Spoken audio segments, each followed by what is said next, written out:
I don't think we'll ever forget what happened. You live a little more cautiously. The investigation is closed in the case of a deadly shooting of a Fargo police officer, but the lengthy report released today details events that are tough for the community to forget. Good evening, everyone. Thanks for joining us tonight. 155 pages detail the standoff that led to Officer Jason Moszer being shot and killed. It includes statements from witnesses and investigators and begins with text messages between the shooter, Marcus Schumacher, and his wife about an argument that got violent and led to police being called in. And it ends with an autopsy that shows Schumacher died after shooting himself. Valley News Team's crime and safety reporter, Nicole Johnson, has more. My dog has been jumpy ever since. If there's strangers walking on the street, she gets very upset for little or no reason. For 32 years, Deborah Severson has felt safe in her North Fargo home. Kind of a neighborhood that looks out for each other. Since the deadly shooting on February 10th, things she didn't think twice about now leave her assuming the worst. The thoughts that were going through my mind were just horrible. Severson says the whole neighborhood is just trying to move on, like these kids playing at the park. We heard a few gunshots and we saw the SWAT team over there. The final report says others in the neighborhood heard up to 30 rounds coming out of Marcus Schumacher's home and included a number of people telling police what they saw and heard. Yeah, they came to the door and knocked. It was about 1:30 and asked if I'd heard anything, and I said that I did. One neighbor with a clear view from her bedroom window of the alley called police after noticing someone got shot, and when they came to get Jason Moszer, she told investigators, "That's when things got real for me." She heard officers telling Moszer to hang on and that they would get him out of there. It was really scary because your first thought is, oh my gosh, if cops are blocking off both ends of the road and the alleyway, it's got to be somebody that we know. A tight neighborhood where the continuing word on the street is a thank you to police and a hope of moving on. In Fargo, Nicole Johnson, Valley News Live. The report points out that once Officer Moszer was reported to be down, it took officers just 15 minutes to confirm that he had been hurt and get him out of there. To read the entire report, go to our website, valleynewslive.com, and click on this story. Investigators are asking for your help in identifying the culprits tied to a liquor store break-in earlier today. Surveillance photos were released from Brookdale Liquors on 8th Street South, just north of the Family Fair by I-94. Management told us it appears the suspects are two younger males dressed in bright-colored hoodies. It's believed the men threw a cinder block through the front door and took about 12 bottles of booze. If you saw anything suspicious in the area during that early morning, call Moorhead Police. The Grand Sky Drone Research and Development Park at the Grand Forks Air Base took a big step forward today. County officials signed an agreement with the Air Force that allows the use of drones on the Air Base runway.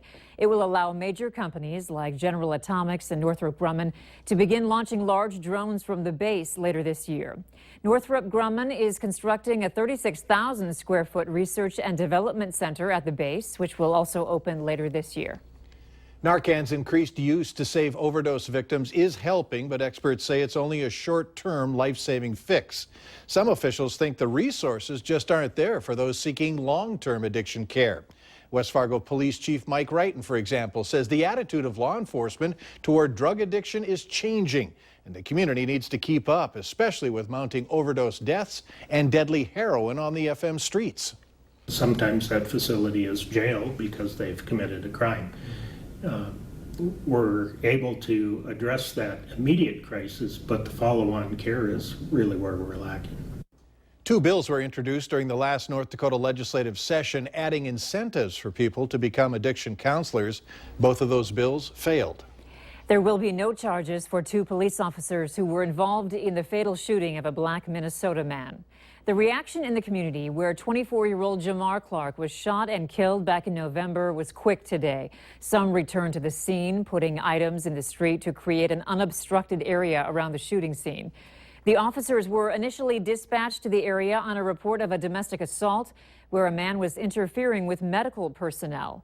Paramedics were at the scene of a birthday party trying to provide aid to Clark's ex-girlfriend when the altercation between police and Clark began.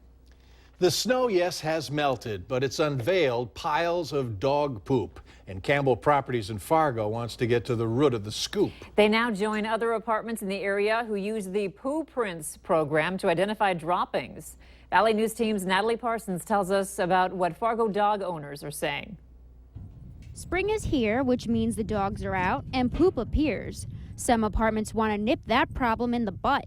Campbell Properties joins Valley Rentals and others taking advantage of the Poo Prints program provided by No Vacancy. They just take a swab, a mouth swab, and they have the DNA and they pick the poop up, and I guess they can tell it's your dog's poop.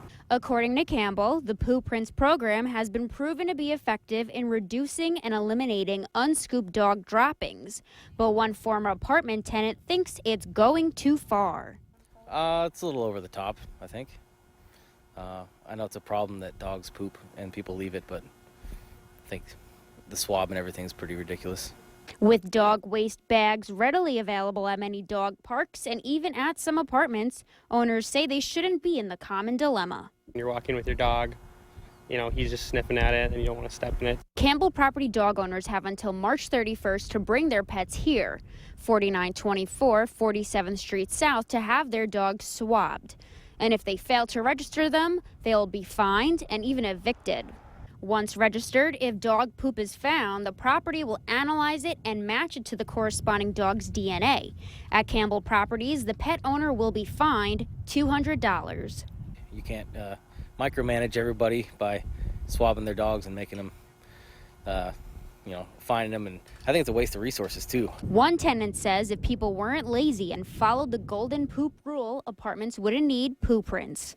I'd say just pick up your dog's poop. It's gross, and kind of respect when you share a building together with people. It's nice if everybody respects the property and, keeps it clean. In Fargo, Natalie Parsons, Valley News Live.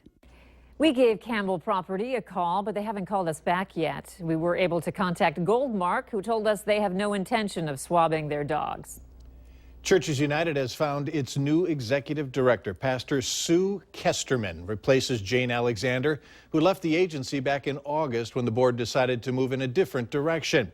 Kesterman has been a pastor at Elam Lutheran Church in Fargo and has collaborated with FM Sheltering Churches to help solve the homeless problem. One of the major challenges is securing financial backing for a proposed apartment building for people who have experienced homelessness. Many Moorhead residents voiced concerns about the building. The folks who will be living there won't be homeless. They'll be housed. They'll be in their apartments, and that's the goal. But I am understanding that folks have concerns, and I want to be able to hear and respond to those respectfully. Kesterman will take over at Churches United in mid-May. Valley News.